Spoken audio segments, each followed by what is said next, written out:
Hello and welcome to a very special session on prospecting. My name is Mark Hunter, the Sales Hunter, and you know I did write the book High Profit Prospecting.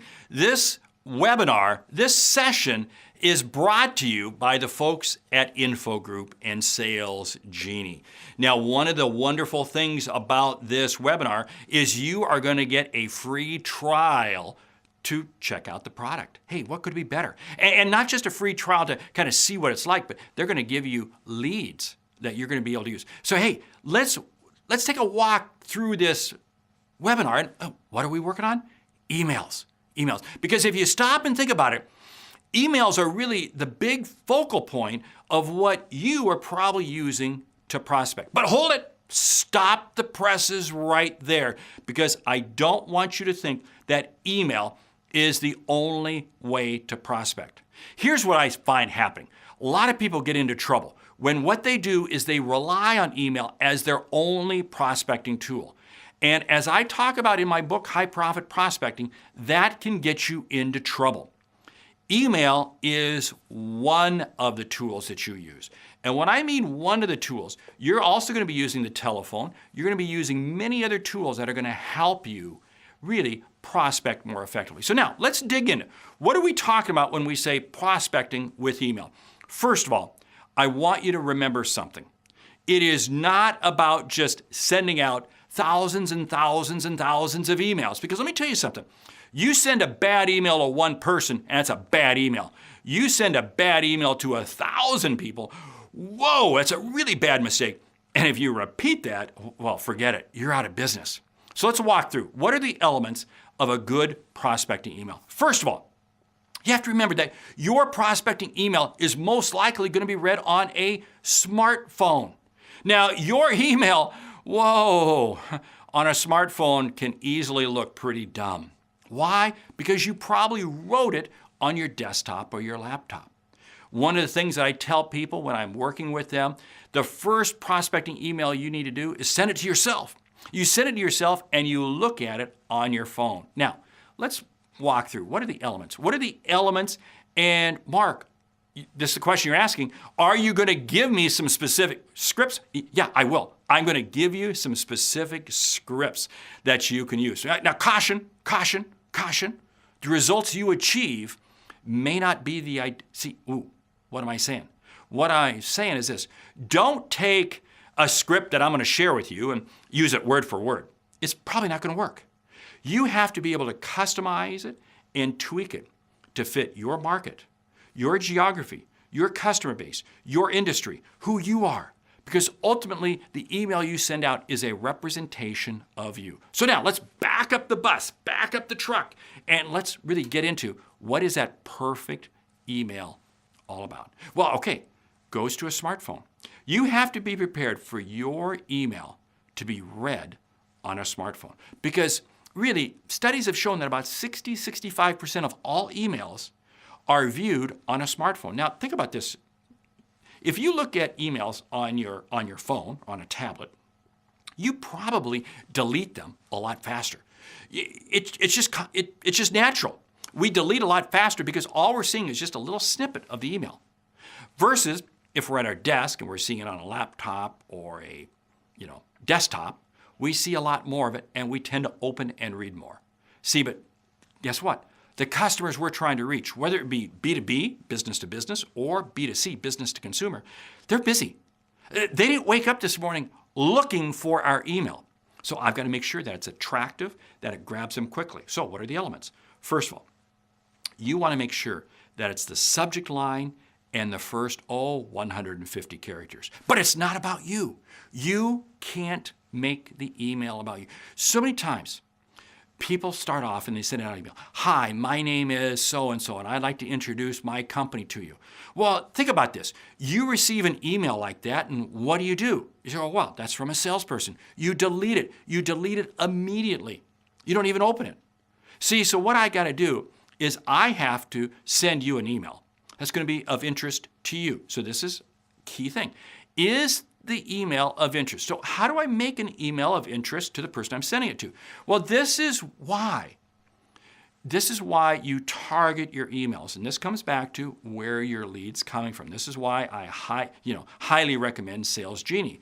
Now, there are a lot of tools out there, but the reason I like Sales Genie is because I can very much target and pinpoint the type of person I should be emailing to. So how do I find who this is? The way you find your best lead is by asking yourself, who are my existing customers? Who are my existing customers? What do they look like? What are they, what's their makeup? What's their background? What's their profile? And what I do then is I then use to find a database, Sales Genie, to find more people like that. That's who I'm going to be targeting. Now, here's where I get even more specific. We'll say that I might be in a B2B situation, okay? And I sell some sort of equipment to businesses. And I might sell to 3 or 4 different industries. And again, I'm going to look these up by way of the SIC code. So I can pull these down by way of SIC code. So what I'm going to find is I'm going to find that, this industry, wow, there's some new regulations. There's some new government regulations. So I might want to highlight. I'll get into this in just a bit. There might be another piece that you're dealing with another SIC code, and they're in the midst of a tremendous amount of competitive onslaught from new competitors. So again, I'm going to target in that manner. So I'll get to all this. See, the whole idea is I'm positioning the email to where it's going to be of interest to you, because here's the whole thing. If it is not of interest to you, why should you bother to read it, let alone respond to it? So now, let's break this down a little further, okay? We talked about the subject line and that first 150 characters. If you think about it, the subject line has to be engaging. And now, when I mean engaging, it can't be introducing myself. That's not engaging. Engaging is something that, whoa, this person's going to be concerned with. So go back to that situation where maybe the companies in this SIC code are going through some regulation changes and pending regulation changes. Maybe that's the subject line you start off with. Maybe this SIC code is because of the seasonality, the time of year, customers are ready to buy, and it might be year-end planning, year-end preparation. You see, it's got to be something that triggers it. And now think about this.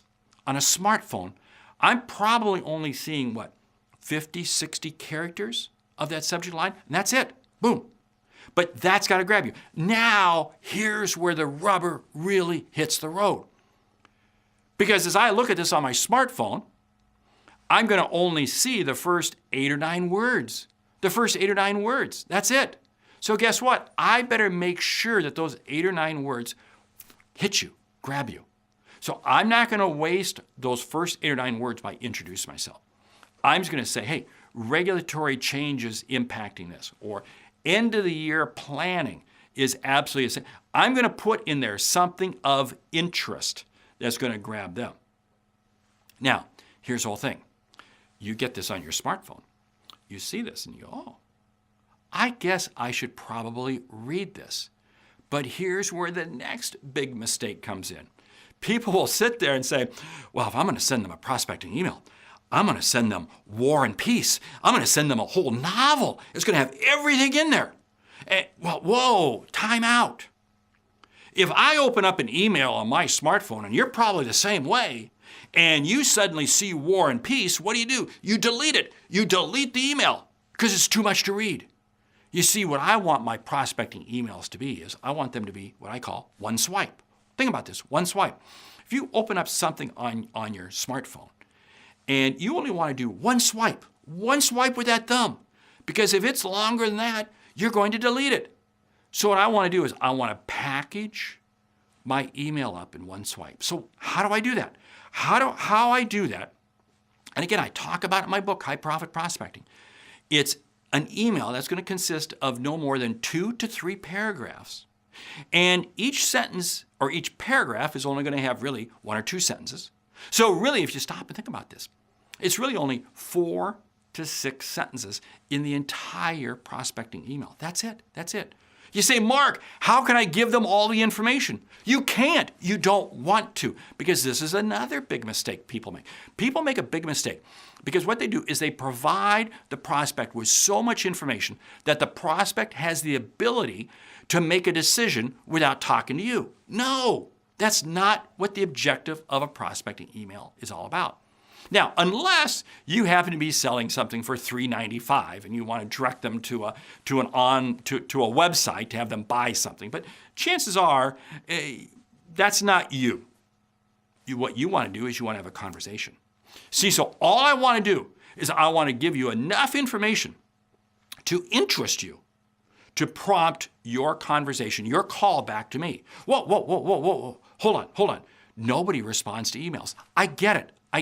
Now, I'm not expecting a dramatically high percentage of emails that I send out that are going to be responded to. I totally get that. Okay? Now, I'm going to come to that in a bit as to how we work through that, because this is where I said right up front, don't use email exclusively.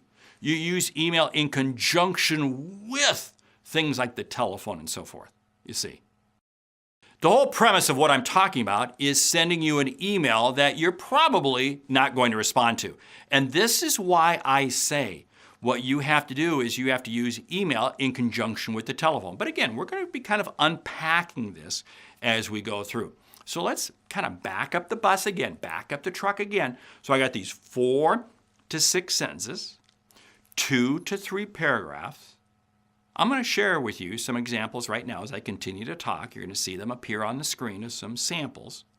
And the whole idea is I'm just giving you enough information to really pique your interest. Now, a few people may choose to respond. Now, I want to have the response be a telephone call, because my goal is I really want to have a conversation with you. Now, this is unless I'm selling that $3.95 thing I'm selling off a website. Then I don't have time. I don't have the ability to have a conversation with you. But that's, again, like I said, that's probably not you. So what I want to do is I want to invite you at the end of the email, and you're going to see, call me at, and I give a phone number, and I'll be happy to share some more details with you. Call me. I'll be happy to ask you some more questions. Call me. I'd like to get your input on this. The whole premise is, the invite is to have you call me. Now, let's back up here. Let's talk about these 6 sentences. So that first 2 sentences up there, and you saw that in the samples I just shared with you on the screen. What do they talk about? It's about engaging you. The second paragraph is really my introduction. That's where I'm saying, I'm Mark Hunter, the sales hunter. That's where I'm saying that. You see, that part is not going to show up when you're looking at the email on a smartphone. It'll only show up when you open it up and do kind of a one swipe. Then the third paragraph is that call to action, inviting you to call me. Now, here's the whole piece. Say, Mark, does that really generate stuff? Maybe I should have some links to websites, and maybe I should include some PDFs and some other things. No, don't. Here's the whole thing. It is no longer going to be mobile friendly. You say, Mark, it looks great on my phone, and I can get that link. Yeah, but that's your phone. That's your mobile plan. But remember who you're sending it to. You don't know.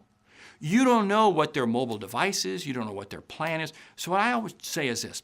Keep attachments and links out of your prospecting email. Now, here's why. Because I don't want to give them enough information to where they can make a decision without me. No. See, this is beautiful. Now, if you think about this, we took the time to say who are our right leads. And this is, again, why I really like Sales Genie, because I can target, I can pinpoint. And what's nice is the trial you're going to receive for watching this webinar is going to give you access to some tools that are going to help you really understand how to learn how to use and how to pinpoint and target them. So what you're doing is you're emailing to rich prospects, targeted prospects that fit your profile, that fit who you want to be talking to. So what you're doing is you're just giving them enough information. Now, if they're really interested in you, they'll Google you. They'll Google you. Now, that brings up a whole separate issue. We'll talk about that later. We'll talk about that maybe in some other session. How's that sound? But what I'm doing here is I'm just baiting you enough for you to call me. Now, don't sit there and say, I'm going to follow up with you in a phone call. I'm going to call you on this. Don't. Never sit there and say that you will take the next step. This is a big mistake that people make when they do prospecting emails. They sit there and they provide some information. They get that person involved, but then they say, I'll call you tomorrow to get your input, or I'll call you tomorrow to No, don't do that.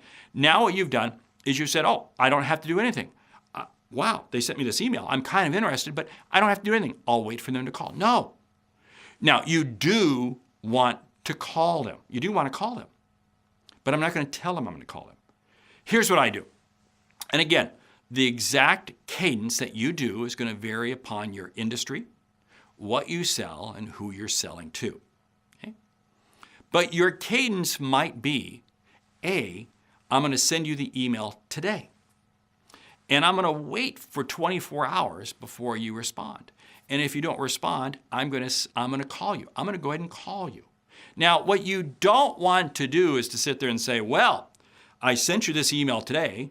Well, you didn't respond, so let me send that same email again. And I'm going to say, did you miss my email? I don't think you saw this. That is so stupid. I hate that. This gets me really upset. Because here's the whole thing. They probably saw your email. And they thought it was pretty pathetic. So why are you calling out this pathetic email to them a second time? Hold on. You're saying, whoa, hold on. You mean I'm sending out pathetic emails? No, you're not. But you don't know how that person's going to receive it. So here's what I want you to do. And this is some of the best prospecting advice you're ever going to get from anybody. And it comes to you every day when you take a shower. Now, I would hope that most of you take a shower. There's a couple of you, but that's why it's a webinar, so I can't smell you. That's good. Here's the whole thing. If you look at that bottle of shampoo in your shower, in your bathroom, you're going to see two critical words. And you know what? It's on there. It's on there. It's on every bottle of shampoo. It says rinse and repeat. Rinse and repeat. Now, it doesn't say repeat, repeat, repeat. No. It says rinse. And what is the concept of rinse? The rinse in terms of shampooing your hair is you put some shampoo in your hair and you rinse it out and you put in new shampoo. Same thing with your emails. Do not sit there and send out the same email to the same person 3, 4, 5 times. That's like putting the same shampoo back in your hair. No. What I do is I rinse, it's a new message, and I repeat, and I send the email. New message, I repeat, I send the email. This is the strategy. But here's the whole thing. Don't always sit there and do rinse and repeat email without interspersing it with the telephone. Now, this is an email webinar. We're just focusing on email. But I want you to really get serious about saying, I'm going to send an email out, then I'm going to call you. Now, can I make the call? We're going to go down the telephone road here for just a moment here. I'm going to make that phone call, and I'm going to say, hi, did you see the email I sent you yesterday? No, that is so stupid. That is so stupid. Because think about that. If people call you and say that, what do you get upset at them? You go, don't insult me. Don't insult me with that. Please, no. What you do is you call them up and you call out another piece of information. See, rinse and repeat. Now again, I tell you what, we'll unpack that in another webinar. How's that sound? Let's stay focused here on email. So what I'm doing is I'm sending this email out to you. And what I've done is I've only provided you with enough information to bait your interest and hopefully call me. But I know you probably won't, so I'm going to call you. Now, my objective is I will call you, and it's not going to be the exact same wording, but it's going to be slightly different. But I'm still going to talk about that regulatory change or end of the year, because I do want to engage you. My whole objective with an email is that I know one email is probably not going to do anything. But just like Coca-Cola, have you noticed how much Coca-Cola loves to advertise? We all know the brand Coca-Cola. We see a red can and we know that's Coca-Cola. But what does Coca-Cola do? They advertise time and time and time and time and time again because they know they have to reinforce the message. Same thing with your prospecting. Yeah, think about it. Your business, I don't know about your business, but I know my business is not as well known as Coca-Cola. So if Coca-Cola does this 20, 30 times, I better be prepared to do it 20, 30 times. Now, does this mean that I can send you 20, 30 emails every day for 20 or 30 days? No, don't do that. That's stupid. Because here's the whole thing. If you were to send me, Mark Hunter, the sales hunter, 3, 4 emails, and I don't respond to any of them, chances are my spam filter is going to pick you up and move you into my spam folder, and I may never see you again. See, this is why I say, what I want to do is I want to provide you with an email that is hopefully going to generate interest. If it doesn't, I'm going to call. Then I'm going to send you another email. Call, send you another email. I'm going to rotate that. And I'm going to rotate that. My whole objective is I've got to work very viciously, strong, to get you to respond to that email. And here's why. Because if you respond back to me, then your spam filter is not going to pick it up. So this is why I say I've got to do this rinse and repeat. I've got to do this rinse and repeat. Because if this message didn't work, what makes you think sending it again is going to work? I got to change the message. So now, here's what I want to do as I build out my email process. I'm building a plan. And this is why I say I want to be doing my prospecting by SIC code, by customer type or something. And again, if you're using Sales Genie, you can do this right in Sales Genie. Or if you have some other CRM system, you can do it right in there. But the idea being is that you've got a catalog, so to speak, a catalog of emails that you're sending for this SIC code. Here's email 1, here's email 2, here's email 3, here's email 4. For this SIC code, I've got this one, and I'm doing it. Now, what I'm doing is I'm sending out emails, and I might be sending out 20, 30, 40 emails a day. Okay? So we'll just say I send out 20, 30, 40 emails a day. Do not sit there and think, well, gee, I send out 20 emails a day and I don't get any response, so I better send out 40. So I send out 40, I don't get any response, I better send out 80. No, don't. It is not about having a wide funnel with email prospecting. It's really about having a narrow funnel because I've got to be able to do the follow-up, rinse and repeat. See, so if I'm sitting there sending out 100, 500 emails in one day, and I've seen salespeople try to do this, I'm going to send out 500 emails. That's going to get the phone to ring. I have no ability to follow up. Don't start what you can't finish. You see, if I send out an email once, I got to be prepared to follow up. And I'm going to follow up by way of phone call. So guess what? I've got to be putting in my calendar time. This is why I say what you want to do is you want to set your day up to where you have prospecting windows. Now, if you think about your sales pipeline, okay, many of you have sales pipelines that are either just stark naked or they're so plugged up with junk that it's a sewer pipe. Yeah, you know what I'm talking about. You've got so many leads and so many things that, see, this again, hold it, stop. Focus on your best leads. So what I'm doing is I'm taking my day and I'm spending part of my day at the top, new leads coming in. I'm spending part of my day in the middle. This is where things kind of junk up. And this is actually going to be the bulk of your time, right there in the middle. And then I'm going to spend time at the bottom closing. And I got to make sure that my prospects are moving through there. Now, let me share with you some email techniques that you probably have said, well, hey, Mark, I heard about this technique. And does it really say to, send out a really snarky email that did your dog eat your email or something? Don't do that. Don't do it. There's a lot of people out there that will sit there and send out something really stupid, really lame to try to get their interest. I don't like that. Here's why. You're a professional. You have a professional business. Why, if you have a professional business, would you use techniques that a middle school kid would use to try to find a girl or try to find a boy? Why? No.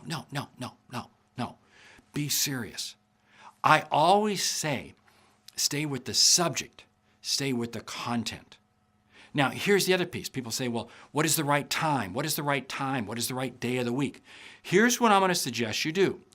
Do not think that just because you saw this one time or somebody told you, don't send emails out on Fridays, it doesn't work, or don't send emails out on Monday, or don't send emails out on Tuesday. No, because you have to do what works for your industry, your SIC code, your vertical, your customer base. And everyone's going to be different. And you don't know until you start trying. Let me share with you some examples. I had some people who approached me and they said, Mark, we can't send prospecting emails out on Monday morning. And I said, well, let's try it. So we began sending out some prospecting emails, followed up with emails on Wednesday and Friday. And it was amazing because then on Tuesday and Thursday, we did phone calls. And it was amazing the level of success we had. We're from the Monday email. In fact, what we found was the Monday email generated more response than the Wednesday and the Friday. Wow. Totally different than what people expected. People sit there and say, don't use Friday afternoons. I like sending emails, prospecting emails on Friday afternoon. Here's what I found many times on a Friday afternoon, and why I love doing phone calls on Friday afternoons. And again, we'll have to do a whole separate webinar on that one. But I love doing Friday afternoon because so many times on a Friday afternoon, people are kind of winding down. They're beginning to kick back. They're beginning to relax. And what's interesting is I can send an email, I can call someone, and they respond because they want to kind of clean up their email before they go home, and they respond to it. Yes, it's amazing how it works. Now, let me share with you something really crazy. And many of you are going to say, Mark, I'm sorry, I'm not buying this. Weekend emails. Weekend emails. Shh.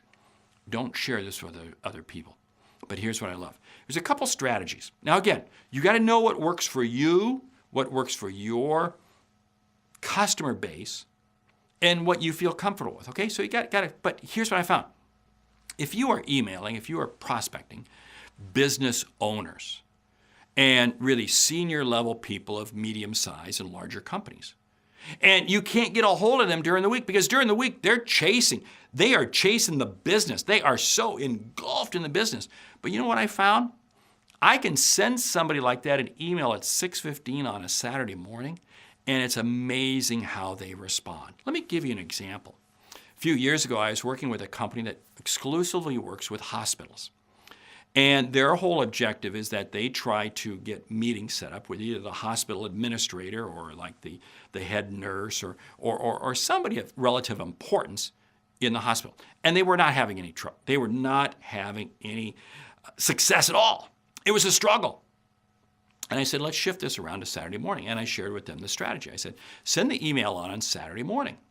Because what you'll find is that senior level people and business owners never stop working on the business. You see, Monday through Friday, they're working in the business.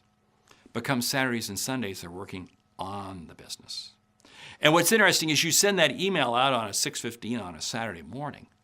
And I'm not expecting them to read it at 6:16, no.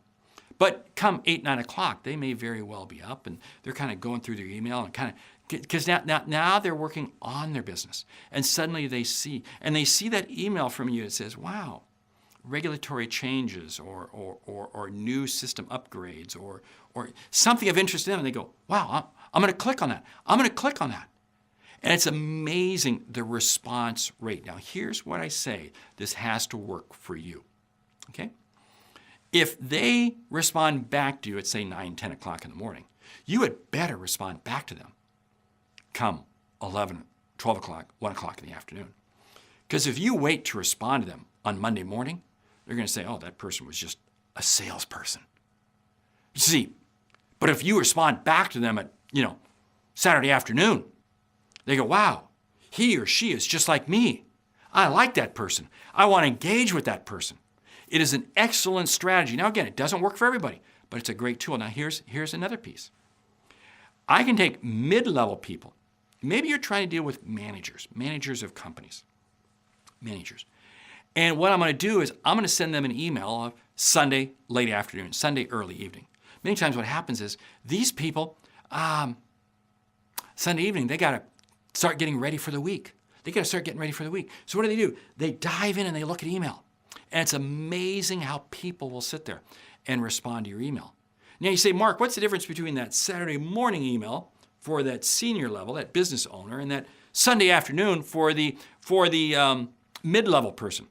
Well, the difference is this. An example I like to use is they both went to a soccer game on Saturday. They both went and watched soccer. That senior level person that you emailed on Saturday morning, they went and watched their grandkids play soccer. The mid-level manager, they went and coached their kids soccer. You see, that mid-level manager is living life to the fullest on the weekends. They're not checking email at all because they are chasing everything around with their kids all weekend. But the senior level person has a little more time. See, so again, it's matching. Now, reason I share these two examples, and again, you may say, Mark, I'm not in favor of that. That's okay. Reason I share those two examples is still, don't be married to, I have to send prospecting emails out at a certain time. Do not be married to that, okay? Do not be married. Now, let's walk through a few more details as we begin to kind of put a wrap on really sending out great emails and some of the things that I've covered. First of all, I want you to keep a log book, keep a record of what emails are people responding to, because this is going to provide you with a tool as to, hey, what really resonates. B, as you send out, you may be using a specific SIC code. Change some of your words around. Use some of the examples I shared. Back up the video to watch those again. And of course, hey, I got that download for you. Got that download. Use that download because again, there's some additional scripts in there. The idea being is that you may want to tweak and just work. But here's the whole thing. Do not sit there and say, I'm going to send out 5 emails and test this. That's not a test, okay? Too many salespeople, what I find, is they prospect with email and they call me up a week later and they go, Mark, it doesn't work. It doesn't work. And I go, well, how many emails did you send? Well, I must have sent out 40 or 50. I must have sent out 100. I must send out, well, then when I really start digging out, they sent out 10. No. That's not a statistically viable sample. Here's what I want you to do. I want you to put in place an email process combined with the telephone. And maybe depending on the market you're in, depending on what you're selling, combined with face-to-face or combined with direct mail. Again, depending on the industry you're in, depending on where you're at geographically and what you're selling, direct mail can be a valuable tool. But you send this out in various tools. And it goes back to the Coca-Cola advertising. Coca-Cola does not just do one form of advertising. No, they don't just do television ads. No, they do television ads. They do billboard. They do radio. They do everything. So I've got to be able to hit.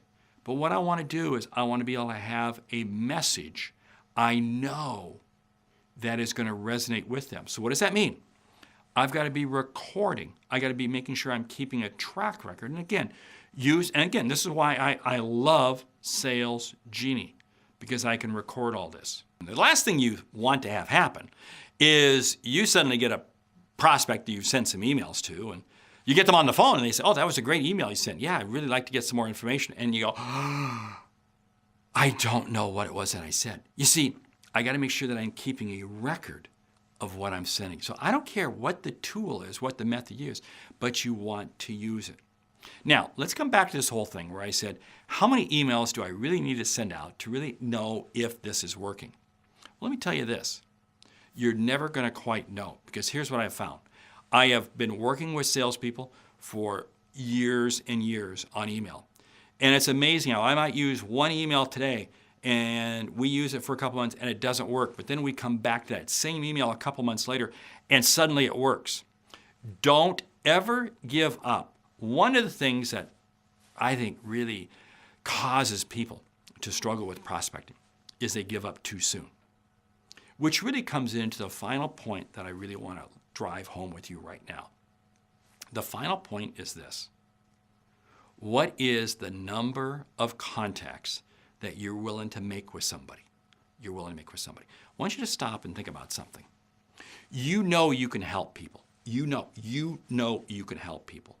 You know you deliver outcomes because you've seen this. And if you're questioning your whole ability to prospect, then this is the exercise I want you to do. What I want you to do is I want you to stop and I want you to take a piece of paper and I want you to write down all of the outcomes that you've helped your customers achieve. You're going to look at that and go, wow, that is amazing. You see, so you know you can help people. So with that said, you have the ability. And if you have the ability to help somebody, then it's your responsibility to get in touch with them. So don't sit there for a moment and sit there and say, Mark, I'm interrupting people. Well, you may have to interrupt people because it's your responsibility, because you have the ability, because they didn't know how you can help them. You see, what's the definition of sales? The definition of sales is helping others see and achieve what they didn't think was possible. Well, here's the whole thing. I can't sell you anything unless I first prospect you. I can't really prospect you until I've really got your interest. So I'm going to have to engage you. I'm going to have to connect with you in some form. This is why I say, do not sit there and think just because you send out 1 or 2 emails, that's it. Or you try to call them. No. You want to call, email, call. You've got to keep that cadence up. And here's what I tell salespeople. I go, what is the frequency with which you've reached out to people? Now, it's amazing the number of times people say, well, I tried to call them twice. Twice doesn't count. Twice does not count. That I can't even measure that. Now, when somebody says, well, I've tried to reach out to them 6 or 8 times, now you're starting to catch my interest. But you know what? Double it. You have to be, because remember, you have the ability, it's your responsibility. But remember, each email, the bottle of shampoo, rinse and repeat. Rinse and repeat. It's a different message. Backing up with the telephone. This is why you need the process. And I call it the process. Now, the process is whatever you choose to use, but it must have the discipline of time. Here's the whole thing. You have to view prospecting as if it's a muscle. It is a muscle in your body. And have you ever noticed a muscle in your body, if it doesn't get worked, it becomes flabby. It doesn't become very strong. But the muscle, if you exercise it every day, it's amazing how much more it will do for you. That's the same way with prospecting. That's why I say you need to be prospecting every day. Because when you're prospecting every day, you're exercising your muscle. And what's very interesting, and I find this happens a lot in coaching I do with sales. I get to do a lot of coaching with salespeople. And it's amazing, but what I will do is we'll set up a series of weekly calls, and I call them and I coach them, and the first call I go, I can't call anybody. And I go, that's very normal. But by the time we get to week 3 and 4, they're making 30, 40, 50 calls a week. They're reaching out to people. Wow. Guess what? They're exercising their muscle. It's the same thing as if I was to go out and run a marathon. If you were to go out and run a marathon, you could not say, I'm going to go out and run a marathon tomorrow if you've never run before. You'd be happy, you'd be thankful just to run 100 yards. But you run 100 yards. Then you run 200 yards, 300 yards. And what happens is your prospecting becomes better and better.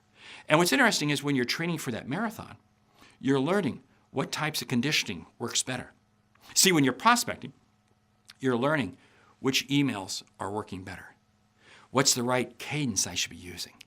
And see, what happens is, slowly but surely, you're up and pretty soon you're running a marathon. I guarantee you will have sales results, but only if you start the prospecting. And this is why I'm such a strong advocate of really understanding who you're going to prospect. Because it's not just about leads, it's about great leads. The most valuable asset you have is your own time. And if you don't use your own time wisely, it's amazing how it'll blow your mind away, and of course you'll waste a lot of time. A lot of people are busy, but they're not productive. This is why I say, take whoever my existing customer base is, what's their profile? Use a tool like Sales Genie to find the right prospects. That's who you want to target. And what I'm doing is I'm putting them into what I call the lead. These are leads. They don't automatically jump to prospects. They're actually suspects first. They're suspects first because really until I've engaged with you. But that's okay. I'm going to engage with them. Then I'm going to qualify them, then become a prospect. Sales is without a doubt an absolutely fantastic profession. I can't even, I don't even like the word profession. I don't even call it a job. I call it a lifestyle. And that's what I want you to view. You're in your business, you're doing what you're doing because you know you can help people. And I want you to make prospecting to be just that enjoyable. It's the muscle you exercise because you have the ability, therefore you have the responsibility to help others see and achieve what they did not think was possible. My name is Mark Hunter, the Sales Hunter, and my whole goal in life is to help you be more successful. Now, what is that all about? Because when you're more successful, your customers will be more successful. And isn't that really what sales is all about? Great selling. Wow, that was a quick cut. We go from the webinar to this, but you know what? I happen to be in the offices of Info Group and wanted to share with you what this is all about. Hey, these are a lot of the people here that are on the phone. I got to kind of hold down my voice because phone calls are taking place in the background. They're helping people like you get set up with Sales Genie, 14-day trial. That's right, 14-day trial. Take advantage of it. These people are here to help you. More importantly, they're going to help you be successful. I love coming by this place. I love coming by. I love hearing the conversations, talking to people like you, helping them get set up, making those phone calls, making email, getting it happening from a sales standpoint. Love it.